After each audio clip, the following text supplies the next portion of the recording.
Ow! There is nothing worse than coming down to inspect your bees and realising that your bees have swarmed.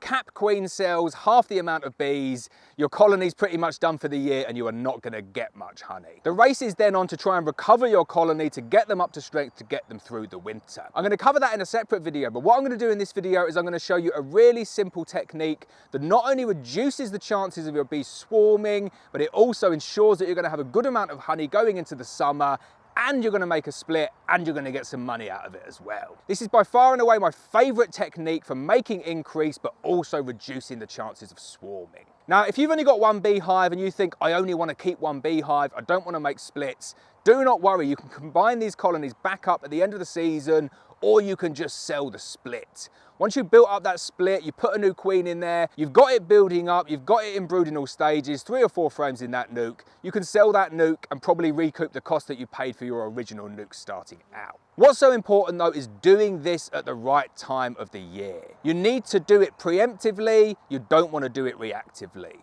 So don't wait until you've found swarm cells to do it, because the chances are if you do this manipulation, this split, once you've found swarm cells, the colony can still swarm. So I'll jump straight into it then. Simple technique, making a 2-frame split. All you're going to do is go into your colony when you've got a full brood box and you're going to take out 2 frames of brood. On those 2 frames, you want them as capped as possible, preferably with emerging brood. Make sure the queen is on one of those frames as well. Take those 2 frames, pop them into a nuke, add a frame of stores, shake off a couple of brood frames worth of bees into that nuke as well, fill it up with 3 frames of foundation, put the lid on, close the disc, take it off to another apiary site, or you can do this in the same apiary if you want. I'll put the link for that video in the description, but I do recommend taking it 3 miles away to another apiary. And it is as simple as that. You've made yourself a 2-frame split. Now what you're going to be left behind with there is the vast majority of those bees. Now if you want to, you can do this as a walk away split and just leave the bees completely to it. They will form a new queen and you don't have to worry about going back down and taking down any amount of cells there.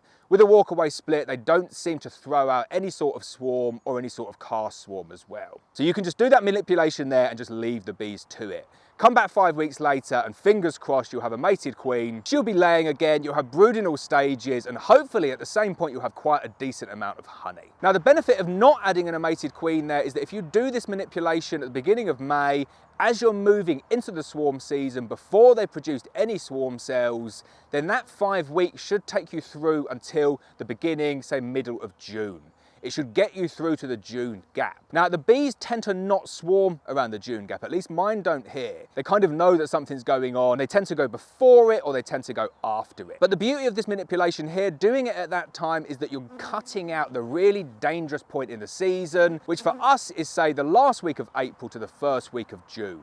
Those 6 weeks. Now you've taken the queen out and you have completely restricted the chance of that colony swarming. But the double benefit that you get at that point as well is that because there's going to be no eggs and larvae in that colony, all of the bees are able to go out and forage honey. You tend to get a really, really good crop of honey, even though you've taken the queen out and even though you've taken a couple of frames of brood out. So let's fast forward a little bit, back end of June, your colony should be back up to full strength by now, and you've also got a full strength nuke. Now you can take that nuke at that point, once it's full up over 6 frames, you can put it in a hive, and that way you've turned your 1 hive into 2 hives, and you've got your colony through the worst part of the year without them swarming. Now, if you do this every year, you go from 1 hive to 2 hives to 4 hives to 8 hives, it gets really out of control very, very quickly. So if you don't want to do that, what you can do is you can just say at the end of the year, right, which one of those colonies has got the most honey? Which one is the most disease-free? Which one looks the most healthiest? Which one is the calmest? Just choose which one you want, kill the queen in the other one, and just do like a newspaper combine to take them back together again. That method of management is very, very powerful because it gives you options and it keeps all of your bees together. Means you don't lose any swarms, means that you can sell your nukes if you want to, and most importantly for me, it means you don't lose any honey in the process as well. I hope you found that video useful. If you enjoyed it, please hit the like button and subscribe to the channel.